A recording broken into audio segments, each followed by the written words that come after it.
Okay, you guys, imagine you're just a 7-year-old kid sitting on the living room rug, eating microwave fish sticks dipped in ketchup and watching cartoons. Totally normal, boring Sunday, right? Your twin sister is napping, your older sister is watching the TV, and everything is just fine. Suddenly, there's a knock at the door. A tall man with silver-shod shoes and a long leather duster just appears out of nowhere. Your mom looks at him and turns white as a sheet. He points at you and asks, "Whose child is that?" And your mom literally says, "No one's. She's no one's child." Ouch, mom. But then it gets unhinged. This guy claims your mom was his wife in a magical land called Elfheim, that she faked her death, and he's here to take what's his. When your human dad tries to defend you with an axe, this stranger just slides a sword through his stomach. Then he kills your mom too, right there in the hallway. And then he looks at you and your sisters and says, "Pack light, we ride before dark." Like, excuse me? You just murdered my parents and now we're going to fairyland? We're basically being adopted by a literal monster. Hi everyone, welcome back. Today we are diving into the absolutely messy, toxic and legendary world of The Cruel Prince by Holly Black. If you like stories where the romance is basically a who can stab who first competition and everyone is drinking poisoned wine for fun, you need to buy this book immediately. Seriously, go get it right now. I've put the link in the description and you're going to want to have the sequels ready the second we finish this summary. So let's meet our main players in this beautiful nightmare. Jude Duarte. She's our main girl. She's 100% human, zero magic, but she's been raised in the High King's court for 10 years. She's got a missing fingertip because a fairy god literally bit it off just to show how much he hates mortals. Jude is tired of being scared. She wants to be a knight and prove she's just as deadly as any immortal. Taryn Duarte, Jude's identical twin sister. While Jude is out here sharpening swords, Taryn is like, "I'm just going to fall in love and find a husband so these people stop bullying us." She's trying to play the good girl in a world that wants to eat her alive. Vivi. Their older sister. Unlike the twins, Vivi is actually half fairy. She's got the cat eyes and the pointed ears to prove it. She hates their life in Faerie and constantly tries to sneak off to the human world to meet her girlfriend Heather. Maddock. He's the guy from The Hook. He's the High King's general, a red cap who literally dips his hat in the blood of his enemies. He's the guy who killed the twins' parents, but then raised them as his own daughters because of a twisted fairy honor system. Prince Carden, the youngest son of the High King and the cruel prince himself. He is gorgeous, he is arrogant, and he spends his days making Jude's life a living hell. He thinks humans are worms and is determined to see Jude crawl. Okay, so take everything you thought you knew about Happily Ever After and just throw it in the trash because we are 10 years deep into this mess now. Imagine you've been living in this literal fever dream of a kingdom called Elfheim for a decade. 10 years! That is long enough to forget what a microwave even smells like. Jude and her sisters have been raised in the house of Maddock, the man who, reminder, murdered their actual parents in cold blood. And somehow, Jude is just okay with it? No, she's not okay with it, but she's surviving. It is giving major Stockholm Syndrome vibes mixed with, I have nowhere else to go, so I guess this guy is my dad now. Can you imagine the family dinners? Like, pass the salt, and also thanks for the trauma. Maddock is the High King's general, a red cap who literally dips his hat in the blood of his enemies to keep it red. That is his skincare routine, you guys. It is absolutely unhinged. He treats Jude and Taryn like his own daughters because of some weird fairy honor code, but the rest of the fairies, they hate them. To the immortals, Jude is basically a stray cat that the general brought home. She's got round ears, blunt fingers, and a mayfly life, which is their fancy way of saying she's going to wrinkle and die while they're still out here looking 25 and wearing gossamer wings. The book starts with Jude sitting on a cushion while an imp named Tatterfell is braiding her hair. Now, Tatterfell isn't your cute Disney sidekick. She's got long fingers and sharp nails that make Jude wince every time she pulls a strand. It's like that one hairstylist we've all had who brushes your hair so hard you think your scalp is going to come off, but you're too scared to say anything. Tatterfell is smearing this stinging fairy ointment over Jude's eyes to give her true sight. If you've ever tried a face mask that felt like actual acid, that is Jude's life every single day. She has to wear this ointment just to see through the glamour, which is the magical catfishing fairies do to make things look prettier than they are. Without it, she might be walking into a wall while thinking she's entering a ballroom. Jude is getting ready for a big tournament that's 4 nights away, and she is stressed. She's wearing sapphire velvet, which sounds gorgeous, but she knows it doesn't matter. She still feels like a plain human girl in a world of supermodels. The servants are always telling her how fortunate she is to be raised like the gentry. It's like being the scholarship kid at a private school where everyone else has a private jet and a god complex. They're like, you should be so grateful we haven't turned you into a tree yet. And Jude has to just nod and say, yes, it's great. No, it is not great. She is literally one bad mood away from being someone's footstool. Then Taran comes bursting in. Taran is Jude's identical twin, but they could not be more different. While Jude is out here sharpening swords and dreaming of becoming a knight so people will stop bullying her, Taran is over here like, I'm having a premonition, we're going to have fun tonight. Girl, fun in Elfheim usually involves someone losing a limb or getting cursed to dance until their feet fall off. But Taran is determined to find a fairy husband and live her best cottagecore life. She's wearing crimson velvet and silver thread, looking all soft and pretty, while Jude is literally checking to make sure her knife is strapped to her hip. That is the vibe of their sisterhood. One is looking for a kiss, and the other is looking for a kill. They head downstairs, and the house is all whitewashed plaster and massive wooden beams with stained glass windows that make the light look like trapped smoke. They see their older sister Vivi hiding on a balcony reading a human magazine. Vivi is the only one with actual fairy blood, so she's got the cat eyes and the attitude to match. She doesn't feel any pressure to please Madoc. She's basically that one sibling who moved out, got a tattoo, and only comes home to judge everyone else's life choices. She's in jeans and a billowy shirt, just vibing while her sisters are cinched into corsets. Finally, they meet the parents. Madoc is there in his general's gear, looking terrifying, and his second wife, Oriana. Now, Oriana is a whole situation. Her skin is the color of skim milk, not like a nice cream, but like the watery milk at the bottom of the carton, and her hair is white as snow. She looks like a beautiful ghost, and she treats the twins like they're Madoc's poorly trained hunting dogs. She's like, don't eat anything, don't drink anything, and for the love of God, don't dance. She's basically that overprotective stepmom who thinks you're going to embarrass the family at the country club. She even has her own bio kid now, Oak, who is this tiny, sickly boy with adorable little horns. Oriana is terrified the twins are going to corrupt him. Like, Mom, your husband kills people for a living. I think the human girls are the least of your worries. They all mount these magical fairy steeds to ride to the High King's palace. Jude gets on this pale green horse that has sharp teeth and smells like a swamp. Can you imagine the Uber rating for that? 1 star, the car bit me. But they plunge into the night, riding toward the Great Hill. To get inside, they have to ride straight into what looks like a solid stone wall. Every single time Jude does this, she has to shut her eyes and pray she doesn't end up as a human pancake on the masonry. It is that split second when you think you've missed a step on the stairs and your heart does a backflip, but it's her entire life. Once they are inside the hill, it is like the most exclusive, high-end club you have ever been to, but the guest list is filled with people who want to eat you. There are pixies with tattered wings, green-skinned ladies in gowns that probably cost more than a house, and knights in scarab green armor. The air smells like burning rosemary and crushed herbs, which sounds like a luxury candle, but here it's just masking the scent of magic and malice. Jude and Taran have to go through the whole greet the king ritual. High King Eldred is sitting there on a throne made of woven branches, looking ancient and tired. He has these 6 heirs, and they are basically the ultimate messy royal reality show. You have Balakin, who is the oldest and is basically a total snob. Dane, who is the warrior strategist, and then there's the youngest, Prince Carden, who we already know is the human equivalent of a migraine. The court is divided into these circles, which is really just a fancy way of saying cliques.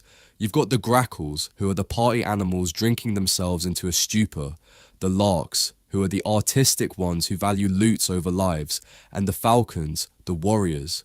Jude wants into the Falcon so bad she can taste it. She's looking at Prince Dane, the one with the deer legs. Literally, he has hooves, you guys, and she's thinking, that's my ticket out of being a worm.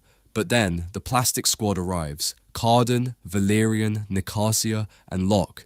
They walk in, and the crowd literally parts like the Red Sea. Cardan is wearing coal under his eyes, and the coat stitched with constellations, looking like a literal dark sky. Jude tries to act like she doesn't care, but she can't look away. It's that toxic attraction we all have to things that are bad for us. Locke, who is the fox-eyed one of the group, brings up the rear-looking board. Taran whispers this totally unhinged rumor that Cardan has a tail with a tuft on the end that he hides under his clothes. Can you imagine the group chat if that leaked?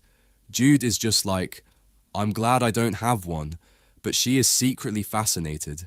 Then, Valerian, who is just a bottom-tier human being in a fairy body, comes over and actually grabs one of Jude's braided horns. He sneers at her, telling her how plain and dull she is. Jude is literally clutching the knife at her hip, vibrating with rage, but she has to stay on one knee and grit her teeth. It is the ultimate test of patience. But then Cardan stops. He doesn't even look at Jude at first. He stops by a copper-haired boy with moth wings who forgot to bow. In a literal eye blink, Cardan lunges, punches the boy, and tears one of his wings, just rips it like paper. The boy screams, and the entire court just goes back to dancing. No, that is the most unhinged thing yet. It is a room full of people watching a prince mutilate a kid, and they just keep sipping their wine. Locke is the only one who pauses to help the boy up, and then he does the weirdest thing. He looks at Jude and winks, like they are sharing a secret. Jude is immobilized, her heart is racing, and she's trying to figure out if he's being nice or if this is just another layer of the trap. Taran pulls her away, dragging her to their hiding spot on a ledge of shimmering rock. She's like, don't give them more reason to bother you.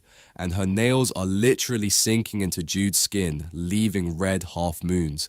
Taran is terrified, and honestly, can you blame her? They are human girls in a shark tank. The next morning, Jude wakes up and the vibe is just heavy. She's staring out her window at the sunrise, listening to the waves, and she says out loud, I'm so tired of being powerless. And this little hob creature alights on her window and calls her sweetmeat, which is both cute and terrifying, and asks what she's tired of. She's just done. She's done being the scholarship kid at the magic school where everyone else has a private jet and a god complex. She puts on her grey leather boots and her tunic with Maddox's crest, a dagger, a moon, and a single drop of blood. Very subtle, Maddox. She and Taran head to school, which is basically an outdoor classroom in the trees. They have to walk past the lake of masks, where the water doesn't show your face, but the face of someone else. Jude used to stare into it for hours as a kid, hoping to see her dead mom. It is so heartbreaking. She's living in this world of monsters, and she just wants a glimpse of home. When they get to school, the Mean Girls squad is already there. They're sprawled in the grass, and for a second Jude feels relief because they aren't looking at her. But then it's lunchtime. Jude and Taran have this nice little basket with bread, butter, and plums. Just as Jude is about to take a bite, Cardan walks by and kicks dirt, literal dirt, onto her food. The other fairies start laughing like it's the funniest thing they've ever seen. Nicasia, who is the daughter of the Sea Queen and has hair the color of the deep ocean, wanders up and tells Jude that dirt is what she came from and what she'll return to. She tells her to take a big bite. Jude, instead of crying, says, "Make me." Her palms are sweating, her heart is thudding, but she is not backing down. Cardan grins like he's just been offered a 5-course meal. He tells her he could easily enchant her to think dirt is a delicacy. If it weren't for her rowan berry necklace, she'd be eating a mud sandwich right now. Valerian joins in, kicking more dirt onto the basket and asks if they want to be friends. It's that fake nice tone that makes your skin crawl. Nicasia then pulls a pin out of Jude's hair, making her braid fall down. She's mocking her, asking if she stole the pin to try and be beautiful like them. Jude is biting the inside of her cheek so hard it's probably bleeding. She wants to be like them, but she also hates them so much she can hardly breathe. Cardan then drops the ultimate threat. He tells her she doesn't belong in the summer tournament and she needs to withdraw or she'll wish she had. Taryn is over here apologizing for Jude, trying to smooth things over, telling them it's all just a game. But Cardan's gaze is locked on Jude's, and you just know he is not finished, not even close. Taryn is like, "Why did you talk back? You're better off being scared." But Jude realizes something. She has always been scared. Since the day she got there, she has been living with fear in her bones. She refuses to hide under her blankets anymore. Nicasia thinks Jude wants to be their equal. No, Jude doesn't want to be their equal. She wants to win. She wants to best them. On the way home, Taryn is picking blackberries like nothing happened, and she tells Jude, "I am going to fall in love." Jude literally laughs out loud. She's like, "Is that how it works? You just decide to get hit in the head with the love sap?" But Taryn is dead serious. She wants a fairy husband so she can finally belong. It is giving "I can fix him" energy, but on a kingdom-wide scale, and Jude is just staring at her like she's grown a second head. They get through the crooked forest, where the trees are all bent and weird, and they have to wait for root men to pass. These things are mossy and have wind whistling through their ribs. It's beautiful and creepy at the same time. Taryn asks Jude why she hasn't asked Maddox for permission to be a candidate for knighthood yet. The tournament is only 3 days away.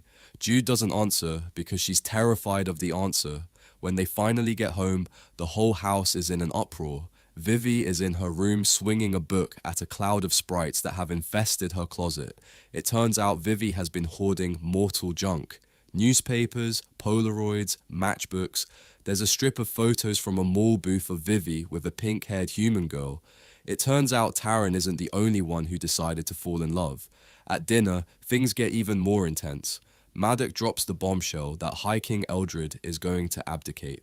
He's basically retiring to the land of promise, which is code for dying. Maddox is all hyped up because he's a general with no war, and he wants a hungry new king like Prince Dane. He tells them he has a plan to ensure their future, and they just need to focus on dancing. Jude finally gets the nerve to ask. She tells Maddox she wants to fight for knighthood. The whole table goes silent. Even the little kid, Oak, stops tapping his glass. Maddox looks her right in the eye with those golden cat eyes and says, "You're no killer." The silence that must have followed that. Jude flinches like she's been slapped. She's been training for a decade. She tells him she could be a killer, but Maddox just shakes his head sadly. He tells her she can fight for sport, but she's not putting on that green sash. She can ask again after the coronation. Desperation is literally dripping off her voice when she says it's not a whim, but Maddox just repeats, "After the coronation." Jude wants to scream. She has spent her life keeping her head down, swallowing insults and trying to prove she's tough, and he just tells her she's weak. He has no idea what she is. She doesn't even know what she is yet, but as she sits there, staring at the pomegranate seeds on her plate that look like rubies wet with venison blood, she makes a choice. She is done being good. She is done following the rules. She is going to be something else entirely. She is going to be something they should have been afraid of from the very beginning. But before we get to her revenge, Jude does a total trauma dump on us that makes everything make sense. She admits she's been telling the story wrong because she's a coward. She gives us 3 stories that are so unhinged I had to pause the recording. First, when she was 9, a guard literally bit off the tip of her ring finger and ate it. He chewed her finger in front of her, and then told her if she told anyone, he'd eat the rest of her. Imagine being 9 years old and some guy eats your finger like a chicken nugget. I am losing it. Second, when she was 11, a fairy forced her to drink green wine and dance until she was literally puking and crying while everyone just watched and laughed. It's like the worst hazing story you've ever heard, but with magic. And third, her tiny brother Oak once glamoured her into slapping herself over and over just because he thought it was funny. This is why she is the way she is. She has been living in a constant state of fight or flight for a decade. She decides she is done being fortuitous and grateful. She is done being the scholarship kid who has to say thank you for being bullied. She tells Taryn, "I am done with being good. I think I am going to be something else." And you guys, she starts a salt war. In Faerie, salt is like kryptonite. It ruins enchantments and is basically a huge FU to their magic. She sneaks into the school lunch area and salts every single piece of food in Carden and his squad's baskets. Imagine the Mean Girls cafeteria scene, but instead of Caltine bars, it's just pure, unadulterated salt. When they sit down to eat, they are spitting out their food in literal horror. Cardan looks over at Jude, and his eyes are like burning coals. He is so used to people bowing to him, and here is this mortal worm just grinning at him while he chokes on his salted pigeon pie. The hatred in the air was shimmering like heat off a black road in July. Taryn is losing her mind, asking Jude if she's lost her wits, saying there's a reason no one stands up to them. And Jude just says, I know, a lot of reasons. She has officially declared war, and she is smiling about it. It is the most chaotic, burn it all down energy I have ever seen. She knows they're going to retaliate, she knows it's going to be brutal, but for the first time in her life, she feels like she has some kind of power. She even refuses to skip lessons the next day, even though she knows it's a trap. She's sitting there in a black dress with gold cuffs, looking all regal and dangerous, just waiting for the other shoe to drop. She sees a white stag in the woods and thinks it's a good omen. No, it's not a good omen, Jude. It's a warning that things are about to get twisted. In their history lesson, Carden is getting more and more pressed because Jude is actually answering all the questions right. She is outsmarting him in front of everyone. Valerian is over there being a total troll, saying prophecy is for hags, and that he'd rather be lessoned in love. It's so gross, like that one guy in your college seminar who thinks he's a philosopher, but just wants to talk about his needs. Carden eventually gets so bored, he just commands the teacher to light the lamps and change the lesson. He can literally change the curriculum on a whim. How do you even compete with that? Nicatia then comes over and starts waving Jude's notebook around, mocking her mortal scrawl and her poor eyesight.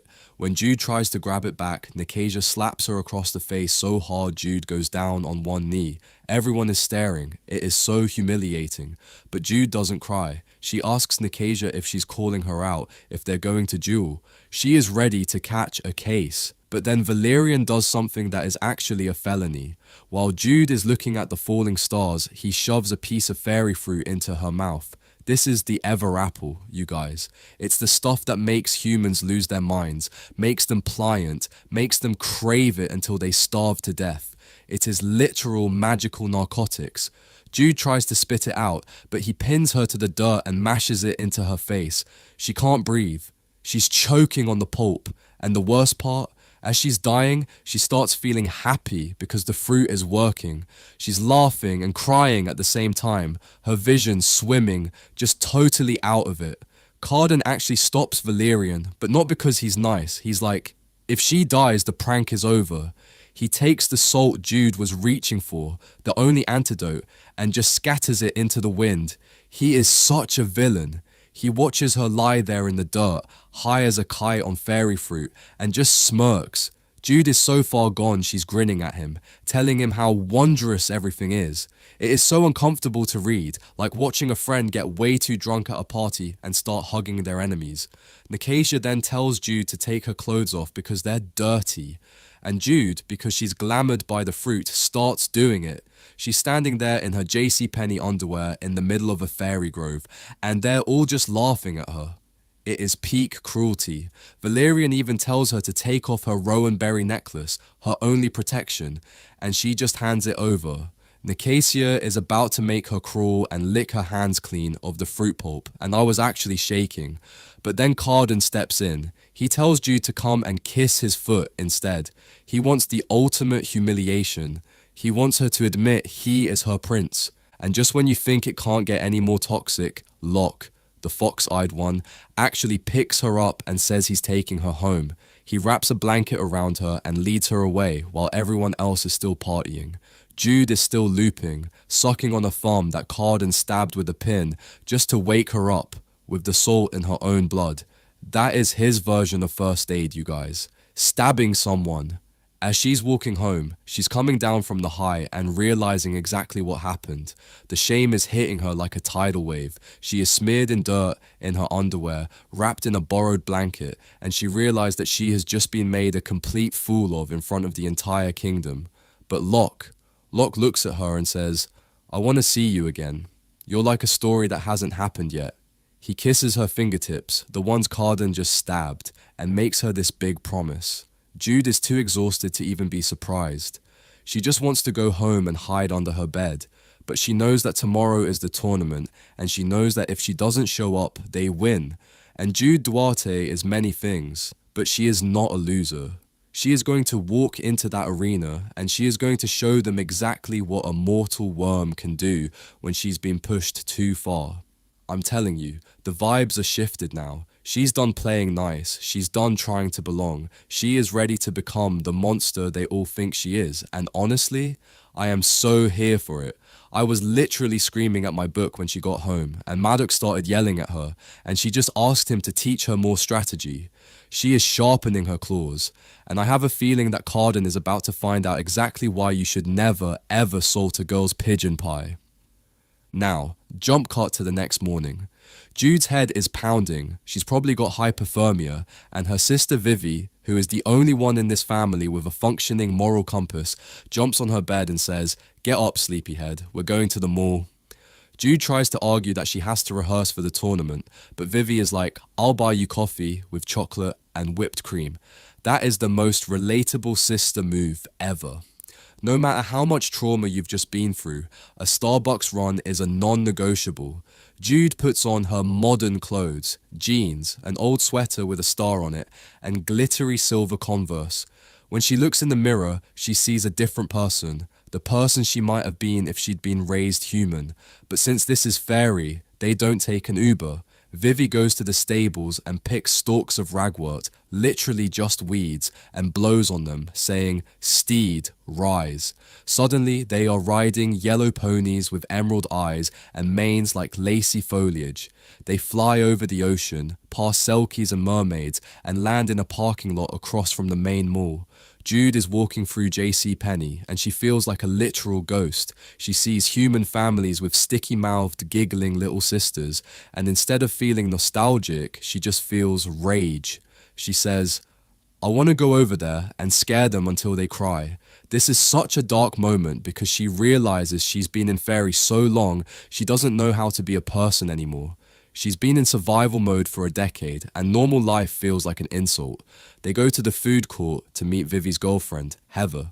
Now, Heather is a normal human girl with faded pink hair and pen stains on her fingers. She's a community college art student. She has no idea that Vivi is a fairy. She thinks Vivi's ears are just really good modding. Jude has to sit there drinking a mocha, lying through her teeth about their conservative dad to explain why Vivi can't bring Heather home. Vivi is over here saying, "Love is a noble cause. How can it be wrong?" Girl, you are literally magical catfishing this poor art student. Then, the vibes get totally unhinged. They are walking to the parking lot when this guy, we'll call him Milo, touches Jude's arm and says, "Hey, sweetheart." He's just trying to flirt. Probably has a chain wallet and spiky hair. In Jude's world, a hand on the wrist means you're about to be drowned or glamoured. Before she can even think, her training kicks in. She cracks her fist into his jaw, kicks him in the gut as he falls, and is literally about to crush his windpipe with her boot before Taryn stops her. The mortals are staring in horror while Jude's nerves are jangling with an eager jangle. She tells Vivi, "See, I can't go back. Look what I would do to the world." She's realized she's a weapon now, and weapons don't belong in suburban Maine. Back at school, Jude is still vibrating from the adrenaline. She sees Taryn standing by a circle of thorn trees with Carden, and Taryn is weeping. Jude doesn't even hesitate. She leaves her books, marches across the grass, and shoves Prince Carden so hard his back hits the tree. She's literally got her hand on his velvet doublet, screaming in his face, "Don't you ever go near my sister again." The entire school goes silent. Everyone is holding their breath. Carden just stares at her with crow-black eyes, and then he gets this tiny, awful smile and says, "Oh, you're gonna regret doing that." Jude is just like, bring it on, because giving up on regrets is the only thing that makes her feel alive anymore. This whole situation is a ticking time bomb, you guys. Jude is punching humans at the mall and shoving princes into trees, and Taryn is over here asking Jude to fix it and apologize to Carden. Taryn is like, "But tell him he's won and you've lost. They're just words." But Jude is done with words. She's building up this immunity to the world's toxicity, and you just know that when she finally snaps, it's going to be legendary. We are only 2 days away from the coronation, and honestly, I don't think any of them are ready for what Jude Duarte is about to become. So Taryn and Jude are back at the house after Jude basically physically assaulted a prince of the realm, and you would think they would be huddled together planning their escape, right? No, Taryn is sitting in front of a fire, drinking tea from a snake-shaped mug, and she is fully in her keep the peace era. She looks at Jude, who, reminder, has the exact same face as her, and basically says, I could handle being bullied and made to cry if you weren't there to see it. You guys, imagine your own twin sister telling you that your presence as a witness to her trauma is the reason she doesn't like you. It is the ultimate sibling gaslighting. Taryn is literally saying, I want to pretend my life isn't a dumpster fire, but you being here with your bruises and your fighting back is ruining my aesthetic. It's like that one sister we all know who wants everyone to play nice at Thanksgiving, even though their uncle is being a literal bigot, just so she can get a good photo for the grid. Taryn tells Jude to fix it with Carden. She says, just tell him he's won and you've lost. They're just words. She wants Jude to go on a full apology tour to her own abuser. Taryn is so desperate to belong to this world of monsters that she is willing to let her sister's soul be crushed just so she can sit at the cool kids' table. Jude is like, the ship of apology hasn't just sailed, Taryn, it has burned up in the harbour. Jude knows that in Elfhame, if you give an inch, they will take your entire arm and then mock you for having a stump. Jude goes to her room and sees her tournament outfit. It's padded, stitched with Madoc's crest, the crescent moon and the falling drop of blood. It is so symbolic of her life. She is wearing the brand of the man who killed her parents while she prepares to fight for her life. She tries to convince herself to just be decent but not memorable at the tournament. She's like, maybe I'll just blend in. No, that lasts for about 5 minutes. When she wakes up, the tunic is wrinkled, her hair is being scraped into warrior braids by an imp, and she is vibrating with nothing left to lose energy. She runs into Madoc in the hall. He's all dressed in green, looking like the god of war, and he gives her this, I know you're hungry for glory speech. It's so patronizing. He's basically saying, I know you want to be like me, but you're just a human girl, so go play your little games. Jude bows and leaves, but you can tell she is done with being the good daughter. She arrives at the tournament on the Isle of Woe, and the vibe is electric, but also terrifying. Imagine the most high-stakes high school football game you've ever seen, but instead of a trophy, the prize is not being murdered.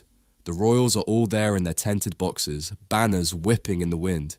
Jude sees Princess Raya, the huntress she wanted to impress, and for a second she loses her nerve. She thinks, maybe Madoc was right. Maybe I don't have the killer instinct. The first battle starts, and Jude is playing it safe. She's being docile. She's avoiding Carden and his squad. She's doing exactly what Taryn asked. And then, Carden, being the absolute king of audacity, walks up behind her. He starts whispering the most unhinged things. He mocks her for being docile, and then he brings up Taryn. He says, I imagined that if I asked, she'd roll with me right here until we turned her white gown green and then thank me for the honor. He literally implies that he could have his way with her twin sister and Taryn would thank him for it. That is the moment something in Jude's blood just boils over. It's like when someone talks trash about your family, even the family member you're currently fighting with, and suddenly you're ready to catch a case. Jude goes full beast mode. She stops playing defensive. She starts cracking her practice sword against Cardan's silver chestplate. She is slamming into people, knocking down anyone with a silver armband, and by the end of it, she has a black eye and skinned knees. But her team won. She feels like a killer. She feels powerful, but then the adrenaline drains away, and she realizes Madoc didn't even stay to watch her win. He left. The person she was trying to prove herself to didn't even care, but Carden cares.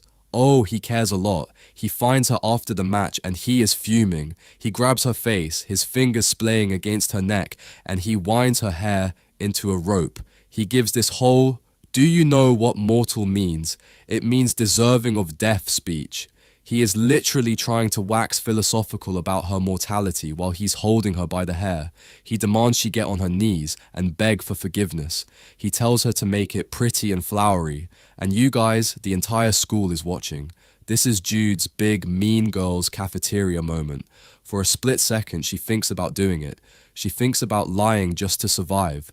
But then she looks at him and realizes he has everything to lose. His status, his pride, his comfort. And she has absolutely nothing. She looks this prince in the eye and says, "I think you're an idiot." I am screaming. She tells him she's done making herself small to coddle his ego. She says, "I am going to keep on defying you. You may win in the end, but I will make sure you lose everything I can take from you on the way down." The silence in that arena must have been deafening. Carden looks at her like he's never seen her before. It's that moment in a horror movie where the final girl stops running and picks up the axe, and the monster realized he picked the wrong victim.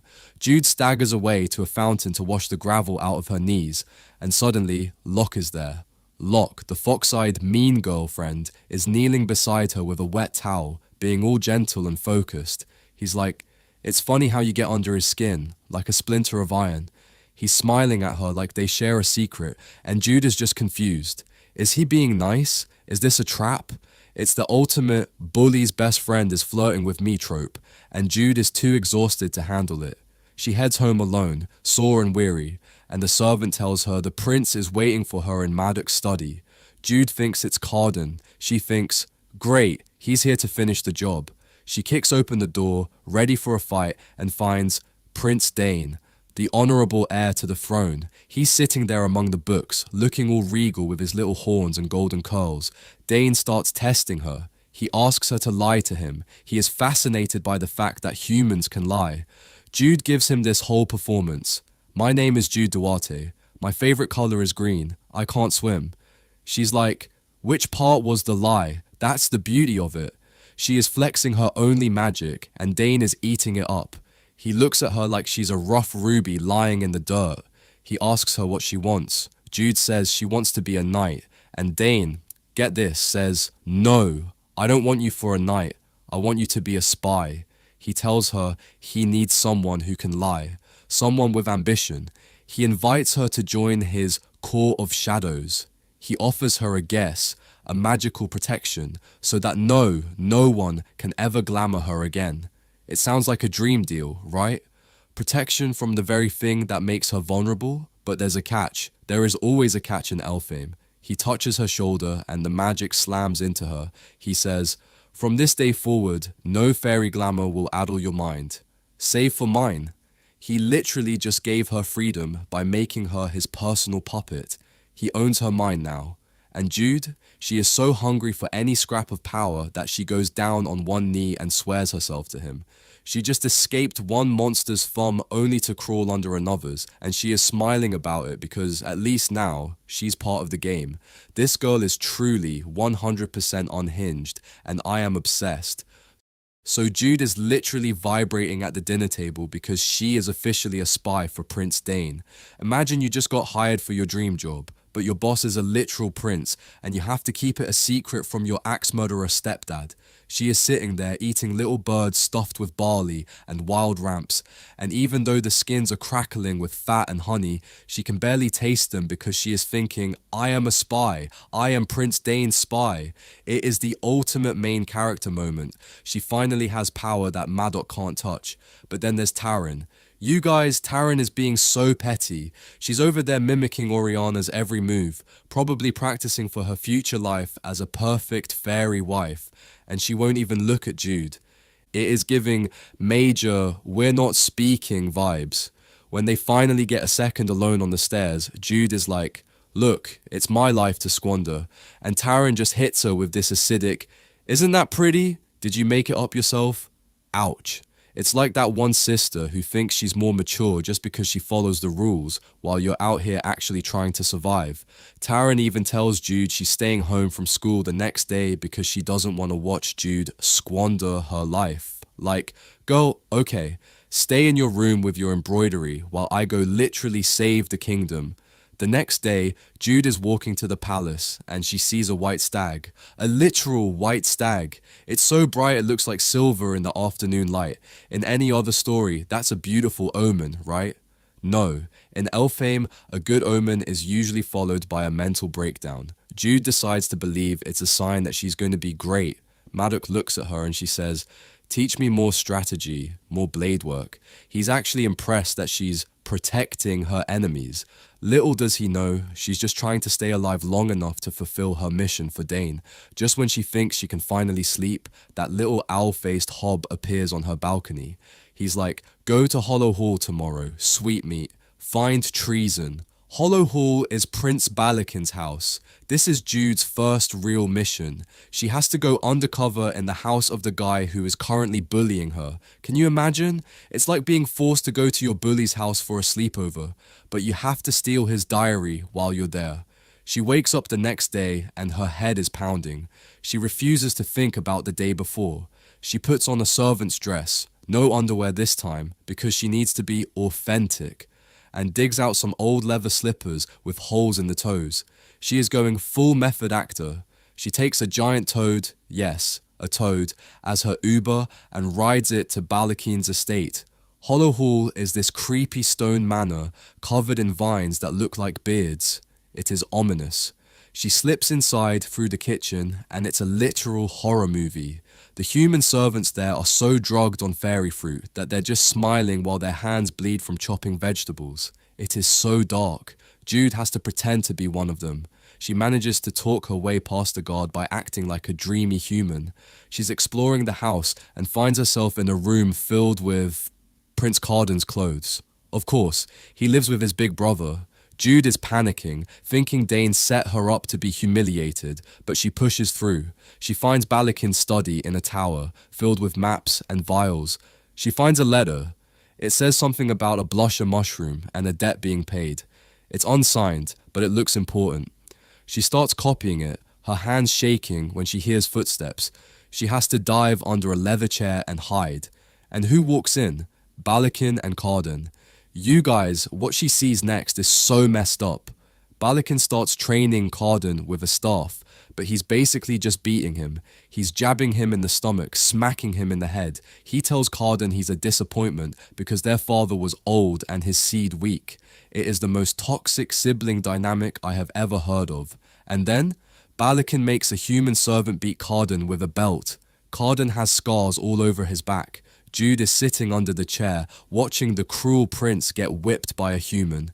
She realized that Carden isn't just a monster, he was raised by one.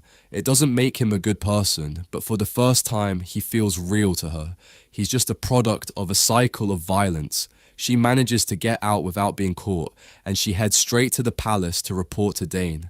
Girl, you will not believe how easy it is to commit high-level treason when you look like you're just there to do the dishes. I am actually losing my mind over how Jude just walks right into the palace of Elfhame, dressed in this basic-ass homespun servant's gown, and nobody, not the guards, not the royal poet, not even the high-ranking gentry, gives her a second look. It is the ultimate invisible employee trope. You know when you're at a party and you realize you can just walk into the kitchen and grab a snack because everyone assumes you're supposed to be there? That is Jude's entire life now. She's basically a ghost in plain sight. She wanders through the labyrinthine halls, gets lost twice, and finally knocks on Prince Dane's door. Dane opens the door, sees her in her poor person costume, and literally grins like a proud stage dad. He tells her she's a natural. He brings her into his parlor, which is just dripping in scarlet and deep green velvets, looking like a scene from a moody Pinterest board for Victorian Gothic vibes. Jude pulls out the letter she risked her literal life to copy from Balakin's desk, the one about the blusher mushroom poison. And this is where it gets juicy. Dane looks at the handwriting and realizes Balakin is blackmailing Nikasia's mother, Queen Orlug of the Undersea. They're talking about poisoning Dawn before the coronation because, let's be real, once that crown is on his head, it's game over for Balakin. But then, Dane does something that made my skin crawl. He introduces Jude to a goblin named the Roach. This guy has a nose that twists around like a literal scythe and skin the color of a swamp. He's the head of Dane's secret spy squad. But before Jude can even process that she's being handed off to a goblin boss, Dane puts a geese on her. No, you don't understand. This isn't like a pinky promise. This is a magical mind lock. He forbids her from ever speaking, writing, or even singing about his spies. He looks her in the eye and says, no one can control her mind anymore, except for him. He literally gave her freedom by making her his personal puppet. Imagine your boss making you sign an NDA that physically prevents your tongue from moving if you try to gossip at brunch. It is so toxic, and Jude just takes it because she is that desperate for a scrap of power. The roach then drags her through the palace wine cellars into a network of damp, dark tunnels. Jude is stumbling around because, reminder, she's human and can't see in the dark, and the roach is just laughing at her. They finally reach the secret lair, the Court of Shadows. This is where she meets the rest of the A-team of assassins. There's the ghost, who looks almost human and moves like a whisper, and the bomb, this tiny, delicate girl with butterfly wings who casually mentions she likes blowing things up. They are the ultimate we don't fit in squad, and they tell Jude her job is to blend in with human servants and move among the gentry because she's the only one who can do both. By the time Jude finally gets home, she is vibrating with exhaustion and adrenaline. She's in the stables trying to return her Uber when she sees her little brother Oak running through the trees. And who is chasing him? Locke. You guys, Locke is just everywhere.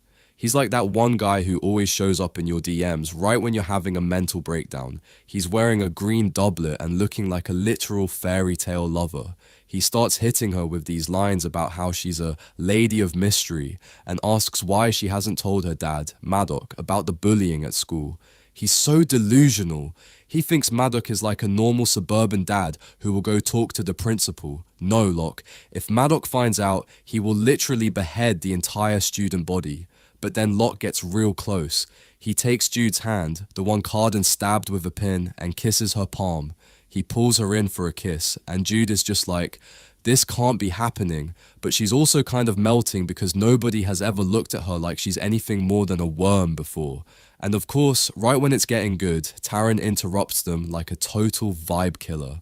Later that night, Jude and Taryn are in Jude's room, and the sister drama is peaking. Taryn is being so cagey. She tells Jude that there's a boy who is going to declare for her at the coronation and ask Maddox for her hand. She says everything is going to change. Jude is internally screaming, please don't let it be Carden, but Taryn won't say who it is because she promised to keep it a secret. It's that annoying friend who says, I have tea, but I can't tell you yet. Jude tries to test her new geese by trying to tell Taryn she's a spy, and her mouth literally won't move. It's terrifying, but the absolute most unhinged, I need to call the police moment happens when Taryn leaves. Jude reaches for that book she stole from Balkan's house, Alice in Wonderland, and a piece of paper falls out. She unfolds it, and girl, I gasped. It is just her name. Jude, Jude, Jude, written over and over and over again. The handwriting is furious, arrogant, and so pressed into the paper that the nib literally tore the page in some spots. It is Prince Carden's handwriting. This man is out here acting like he hates her guts, but in his spare time, he's sitting in his room scribbling her name like a middle schooler with a dark obsession. It is giving Major Joe from the show You energy. Is he planning to kill her, or is he secretly stalking her because he's obsessed? At this point, the vibes are so twisted and the red flags are basically a parade, but I am so addicted to this mess. This is where part 1 stops. See you in the next one.